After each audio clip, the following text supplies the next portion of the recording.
The east wing of Raycombe Hall had not been opened in 10 years, and every servant in the house knew the sound of the Duke's boot stopping outside its door. At the turn of each autumn he never went in. He only stood there, one gloved hand flat against the oak, as though he were listening for a breath on the other side.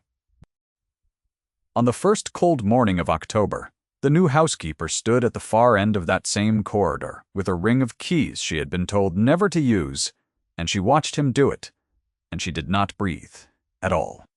She had learned, over 10 years, how to make herself very still. She had learned it the hard way, in the dark, on the night she was supposed to have died. What the household did not know, what the Duke himself did not know, was that the woman he had sealed behind that door was standing 40 feet from him in a gray wool gown, listening to him mourn her. They called her Mrs. Hale. She had given the name at the hiring, quietly, without embellishment, and the steward had written it into the book without looking up. A widow, of respectable manner and excellent references, past the age when a woman was looked at twice, her hair drawn back so plainly it might have been painted on.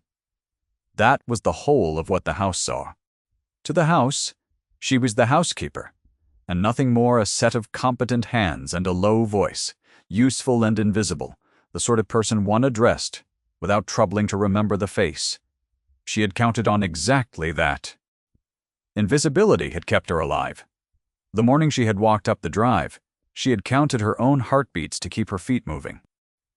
The hall had risen out of the autumn mist exactly as it stood in 10 years of dreams.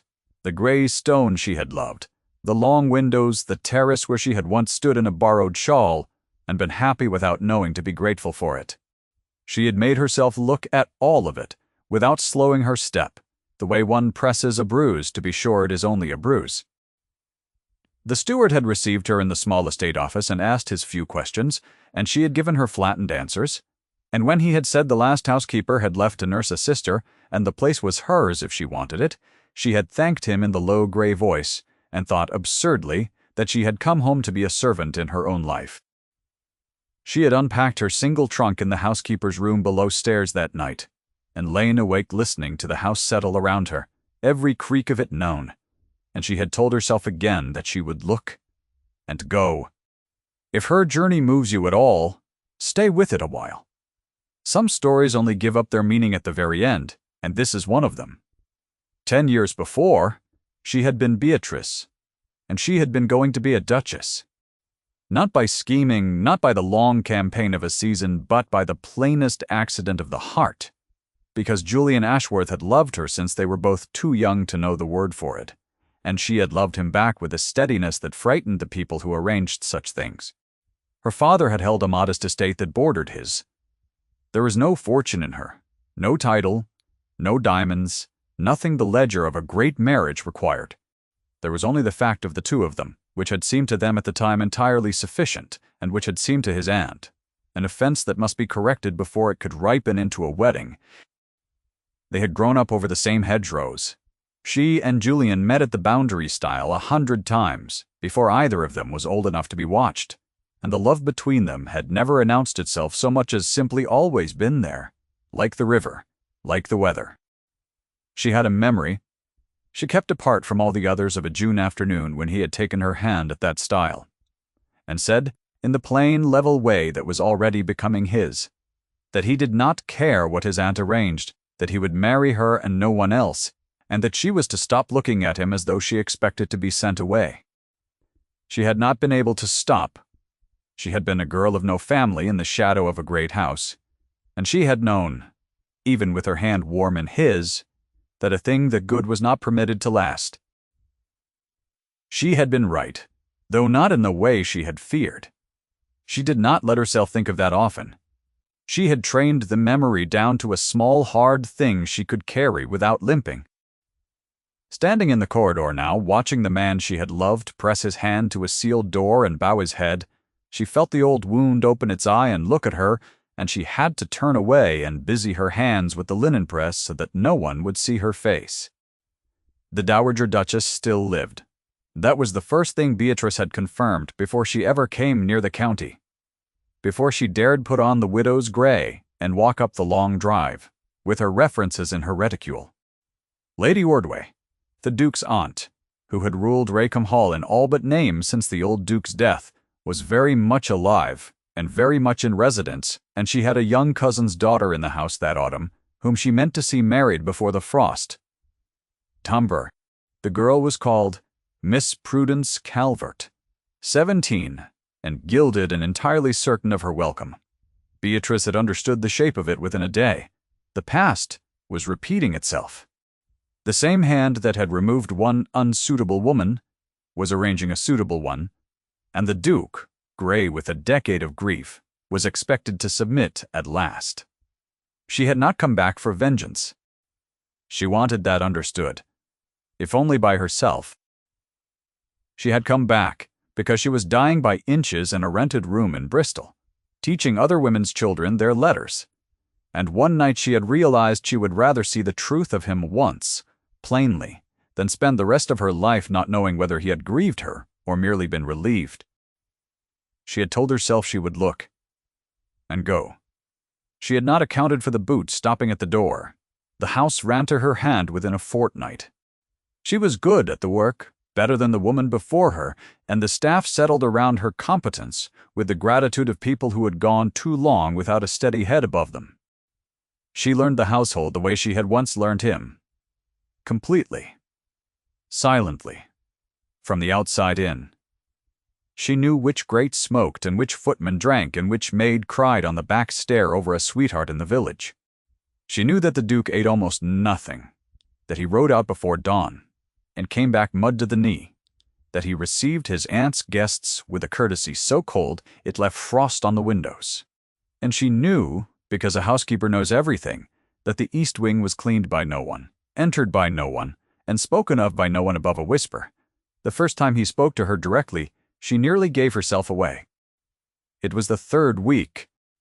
She had come to the library at his summons to discuss the ordering of the cellars, and he had looked up from his desk with the flat gray eyes she remembered, turned to slate, and for one endless moment, she was certain that 10 years and a widow's cap were nothing, that he would know her by the turn of her wrist, as she set down the ledger.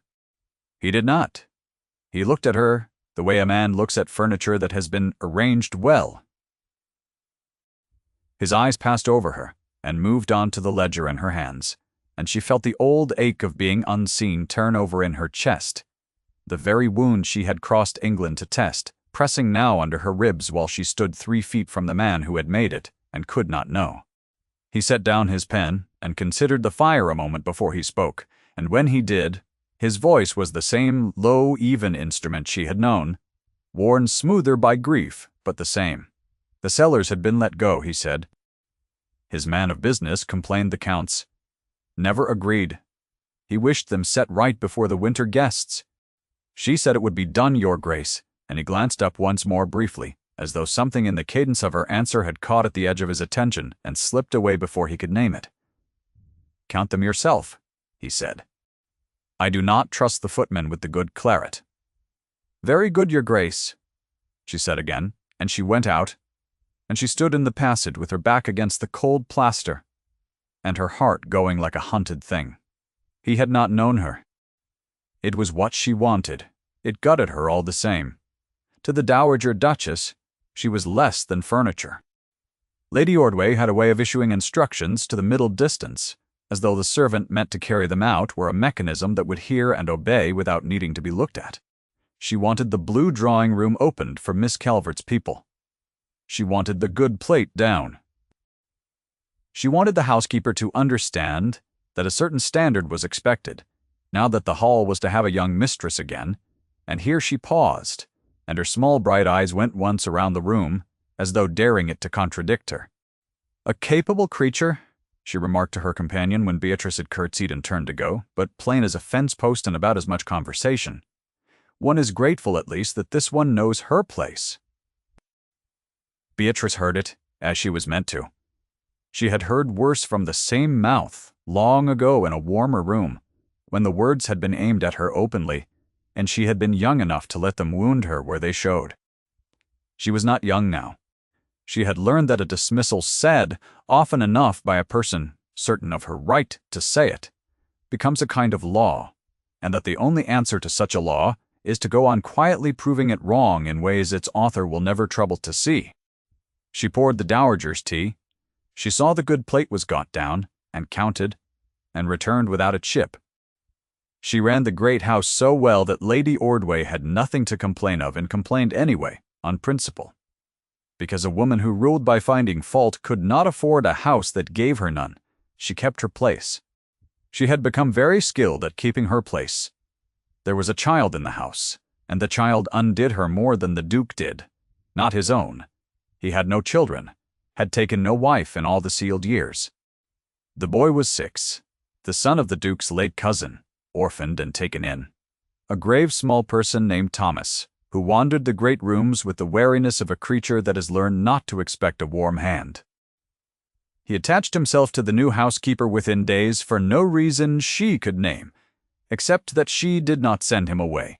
He would appear at her elbow while she counted candles, offering to hold the tally, asking questions no one had troubled to answer, watching her face with an attention that reminded her unbearably of another child she had once been, waiting in a great house to be told whether she was wanted.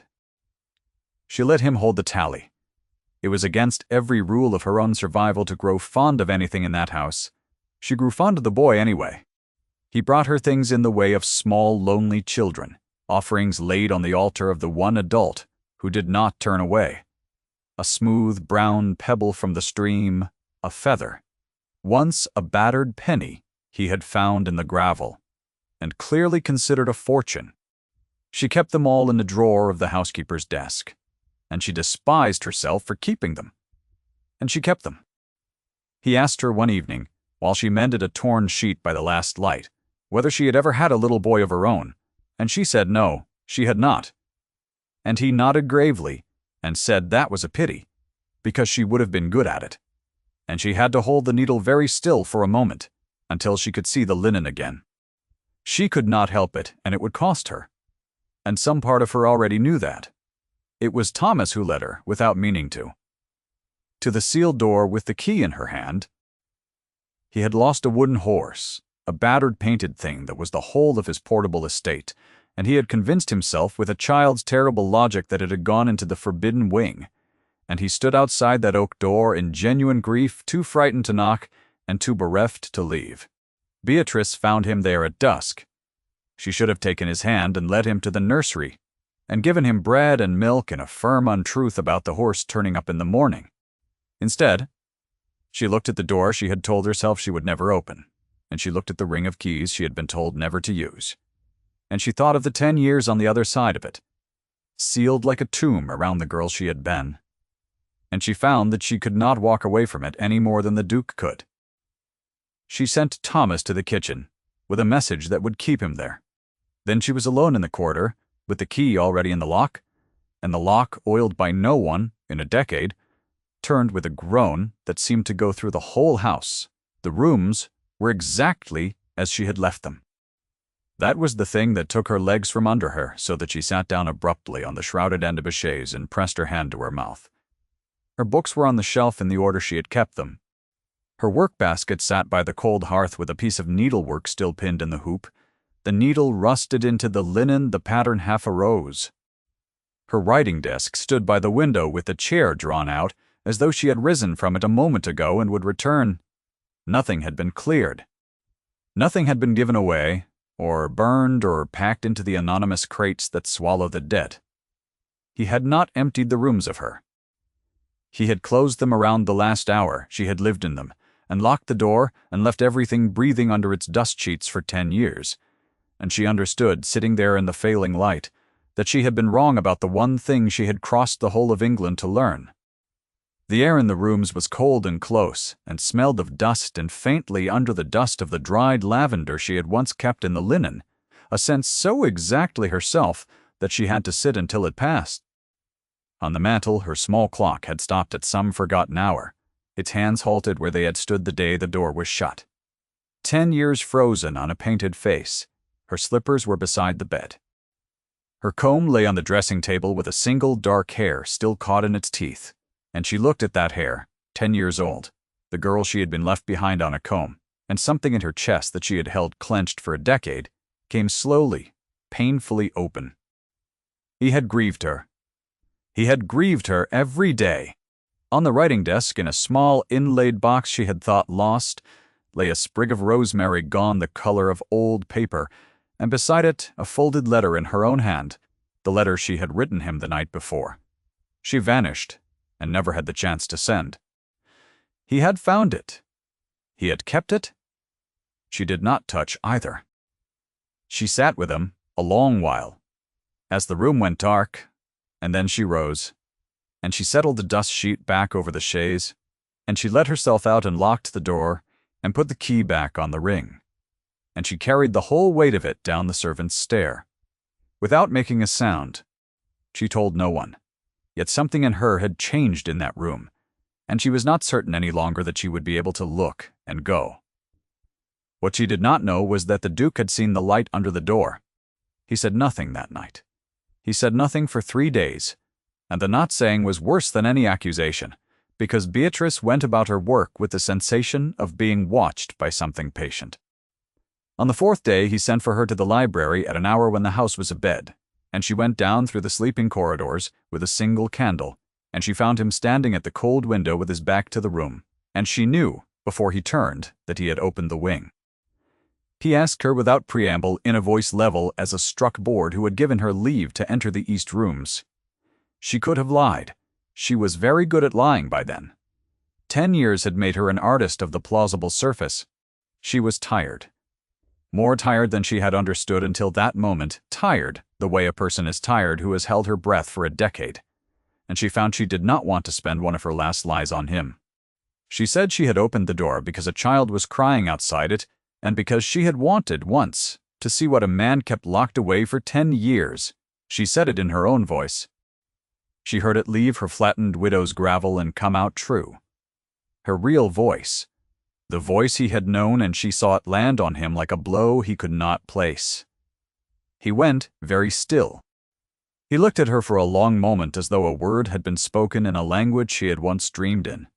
He asked her, after a silence that seemed to hold the whole sleeping house in it, what her name had been before she was married. She, said Hale, Your Grace, which was the truth of a kind. It had been the name of the man she had never had, the widow she had invented to walk back into his life. He asked where she was born. She named a county far from this one.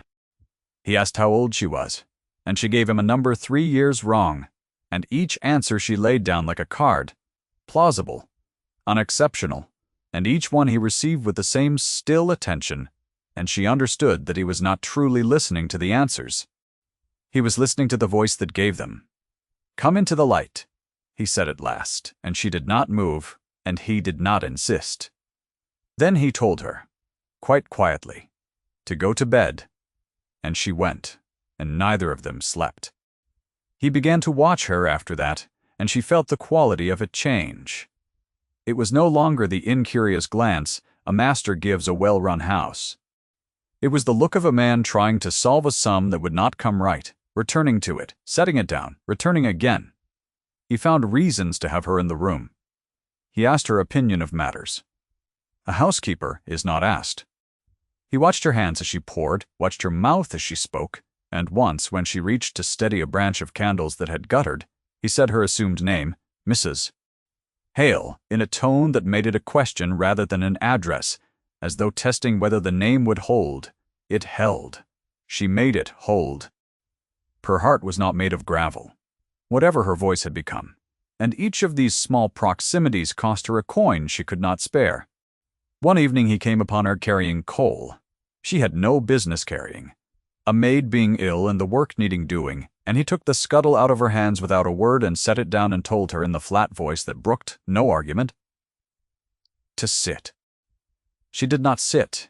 He looked at her and she looked back, forgetting for one dangerous instant to keep her eyes lowered, and something moved behind his face that neither of them named. Sit, he said again, quieter, and it was not an order any longer but something closer to a plea, and she understood as the audience of her own life that the coldness the whole county feared in him had always been a tenderness. He did not know how else to carry. She sat. She hated how much she wanted to. The house filled that week for the Ashby Assembly, the great candlelit gathering the Dowager had planned for months as the setting in which Miss Calvert would be handed to the Duke like a course at dinner. Beatrice ran it from below stairs, as was her office, ordering the flowers and the wax and the supper and the fires, present everywhere and seen nowhere, the invisible engine of an evening designed to marry off the man she loved to a child of 17. She did her work beautifully. She had always done her work beautifully. She stood in the cold flower room past midnight the night before, stripping thorns from 36 white roses by candlelight, her fingers pricked and bleeding a little, arranging beauty for a wedding that was meant to be the burial of her last hope. And she found she could do it. She could make the roses perfect. There was a strange steadiness in it, a discipline she wore like the gray wool, the knowledge that whatever the evening took from her, it would not find her wanting in her work. It was the only revenge her pride would permit her to make the machinery of her own erasure run without a single flaw. The Dowager voiced the old verdict again on the eve of it, and this time Beatrice was in the room to hear the whole of it. Lady Ordway was instructing Miss Calvert on the management of a great house, and the girl, bored, asked why the east wing was never used, and the Dowager's face did a small, precise thing, a tightening and smoothing that Beatrice knew of old. There had been a person here once, the Dowager said, a nobody, a girl of no family who had got above herself and attached herself to my nephew and would have ruined him. She is dead now, God rest her, and better so. The house is well shut of her. See that you never let a servant's daughter forget what she is. It saves everyone a great deal of grief in the end. Beatrice stood by the door with a tray of glasses and did not let one of them so much as chime. A nobody. She had been a nobody for 10 years, and here at last was the woman who had made her one, saying the word to her face without knowing it was her face. And Beatrice discovered that the thing she felt was not rage. It was a terrible, steadying clarity. She set the glasses down. She had come to look and go. She was no longer entirely sure she was going. The night of the assembly, everything the Dowager had built began, quietly, to come apart. And it began with the child. Thomas, who was meant to be asleep, crept down in his nightshirt to find the housekeeper, who was kinder to him than anyone in the house, and he wandered into the edge of the great lit room where 100 candles burned, and the county turned in its silks, and he was frightened by the noise and the strangers, and he began to cry. A servant moved to hustle him out before he could embarrass the family, and Beatrice, who had spent 10 years learning to be invisible, crossed the crowded room in front of everyone to reach the crying child, because she could not do otherwise, because some things are stronger than survival. She knelt. She gathered the boy against her and spoke to him low, and he quieted at once, his small hand fisted in her gray wool, and the room, which had been prepared to ignore a housekeeper and a weeping orphan, went strangely still. Because the Duke was watching. He had come round at the sound of the child, and he stood now at the edge of the candlelight with his face open in a way no one in that county had seen in 10 years, staring at the woman kneeling on his floor with a child in her arms, and something in the set of her, the bend of her neck, the low murmur of her voice, had reached across a decade and struck him full in the chest. He said one word. He said it into the silence, and it was not Mrs. Hale. He said, Beatrice. The room did not understand it. The Dowager understood it instantly, and Beatrice saw the older woman's hand. Close hard on the back of a chair, saw the color go out of the powdered face, saw the practiced composure fracture down its length, like ice over a river when the thaw comes too fast. Miss Calvert looked from face to face, uncomprehending. The Duke had crossed the floor already, and he was standing over the kneeling woman and the child, and he said her name again. Lower, wrecked, and Beatrice looked up at him from the floor of the room where she had died 10 years before, and she stopped pretending. She let him see her. She let the whole bright, cruel county see her. The nobody, alive. He did not make a speech. He was not a man of speeches, and the niche of the moment did not want one. He put out his hand to her, there on the floor in front of the assembled hierarchy that had buried her, and he said plainly for the room to hear, This is the woman I was going to marry. 10 words. He said them once. Then he drew her up by the hand he had not been permitted to hold in a decade, and he did not let it go. What followed was not triumph, or not only triumph. The dowager tried, even then. She was a woman whose script had worked in every room she had ever entered, and she reached for it now, saying the girl was an impostor, saying the real one was dead and buried, saying her nephew was overwrought and must be taken from the room. The house, though, had a memory longer than her authority. An old under-gardener, come up to the servants' passage to watch the gentry at their dancing, said into the quiet that he had known Miss Beatrice since she was a child, and would know her at 100 yards, and that this was her living, and no impostor. A lady who had been a girl herself 10 years before said, wonderingly, that yes, it was. She remembered the laugh. The recognition moved through the room the way warmth moves through a cold house, one grate at a time, and the dowager's version of events, which had held unchallenged for a decade because there had been no one alive to challenge it, came apart in front of her because the dead girl was standing in the candlelight holding a child and would not fall down again. Beatrice did not gloat. She had promised herself that in the rented room in Bristol, and she kept the promise now when it would have been so easy to break it. She did not accuse the dowager before the county. She simply stood living, which was accusation enough, and let the older woman feel the whole weight of a decade of certainty giving way beneath her. Later, in a smaller room, there would be a reckoning of a quieter kind. The Duke would learn how the disappearance had been arranged, the frightened girl bundled away in the night with a lie about his wishes, the false report of drowning, the sealed rooms built over an absence someone else had engineered. That was for later, though. The dowager was not destroyed that night. She was displaced, corrected, unseated, from an authority she had held too long, and she left the room on her companion's arm, with her head high and her hands shaking.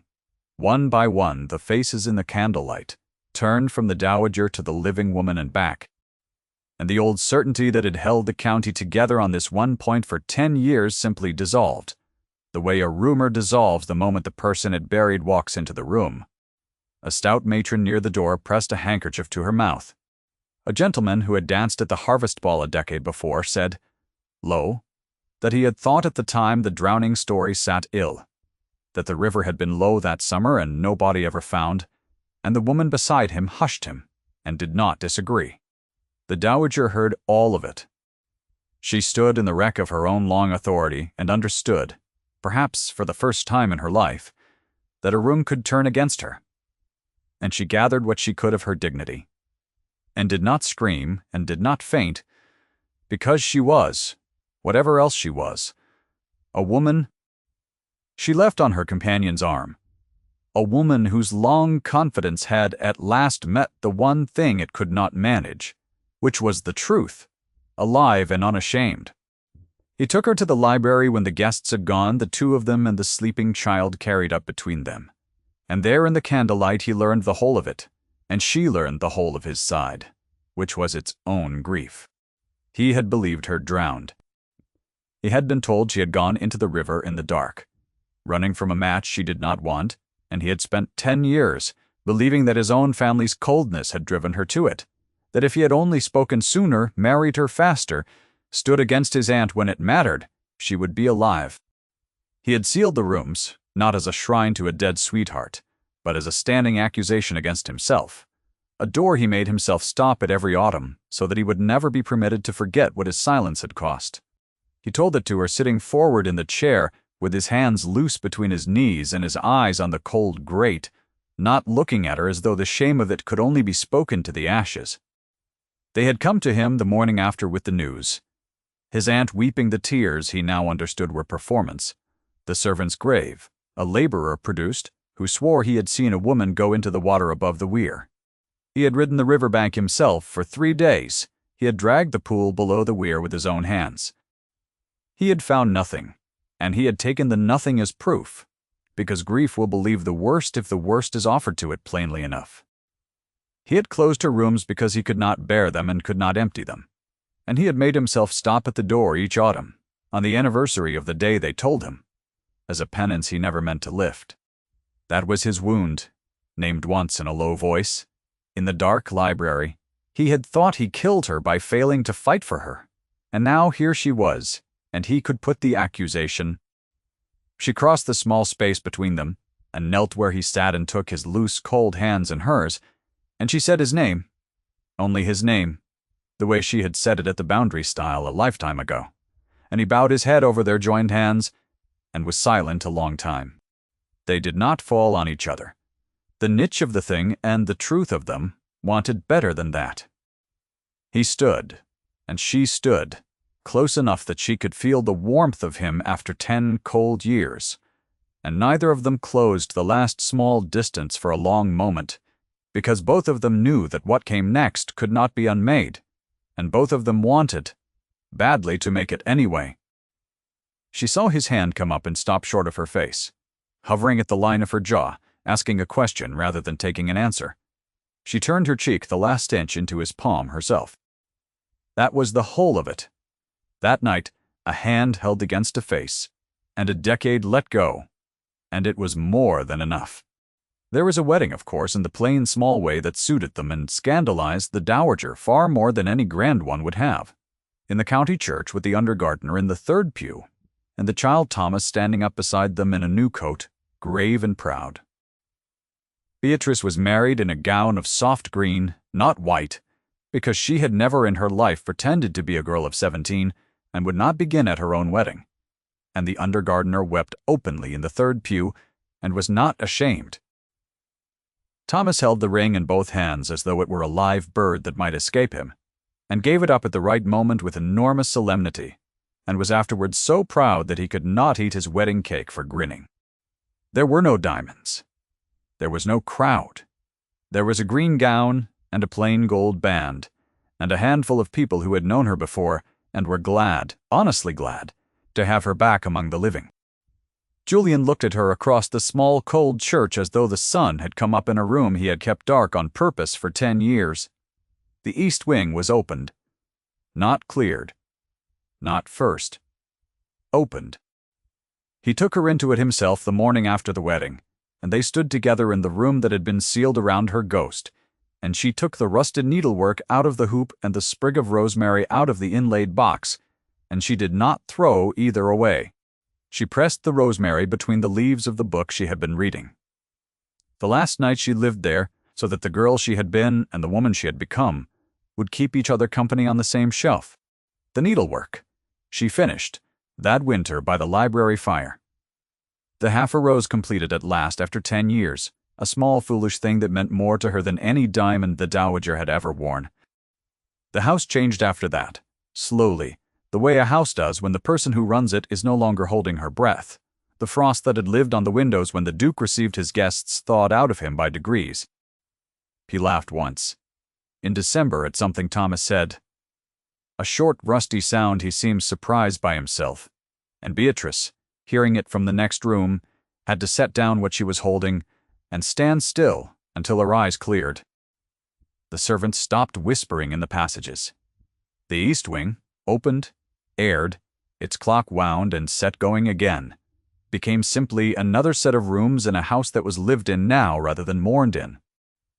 And there was a night, that first winter, when the snow came down past the tall windows, and the fire burned low, and the boy slept upstairs at last, without his wooden horse clutched to his chest because he no longer feared the dark rooms of the house, and Beatrice sat with her husband's hand in hers, and the finished rose in her lap, and the whole warm weight of a life she had not permitted herself to hope for settled around her like a room that had finally been opened to the air.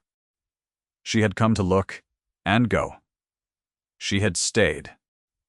On the shelf, by the window, the rosemary lay pressed between the pages, and it kept its faint gray scent all that winter, which is longer than anyone would have thought such a small dead thing could last. If Beatrice's long way home moved you, stay a moment longer with it before you go, and think of the one door in your own house you have kept shut too long. Some of them, it turns out, have someone still living on the other side.